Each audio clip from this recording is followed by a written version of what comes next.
பாண்டி பஜார். இந்த பாண்டி பஜார் பேரு எப்படி வந்தது? இதை பத்தி பல பேர் பலவிதமா சொல்றாங்க. ஆனா அது உண்மை இல்லை.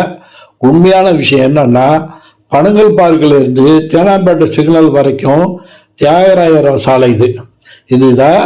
சுமார் 75 வருஷத்துக்கு முன்னால பாண்டிச்சேரியை சேர்ந்த சொக்கலிங்க முதலியார் கீதா கப்பேன்னு ஒரு இடத்துல 10 கடை உள்ள வணிக வளாகத்தை நடத்திக்கிட்டு வந்தாரு. அந்த இடத்துக்கு பாண்டி பஜார்னு பெயர் வச்சாரு. பின்னால அந்த பெயரை நிலைச்சி பாண்டி பஜார்னு ஆயிடுச்சு. இதுதான் உண்மையான வரலாறு. Holy Angels Anglo Indian higher secondary school nursery to +2 வரை உள்ளது. 1909 இந்த பள்ளி ஆரம்பிக்கப்பட்டது. தற்சமயம் 3000 பேர் வரை படிக்கிறாங்க. பல செலிபிரிட்டி பிள்ளைங்கள்லாம் இங்கே தான் படிச்சிருக்காங்க. உதாரணமாக சமந்தா, ஐஸ்வர்யா ராஜேஷ் இங்கே படிச்சிருக்காங்க.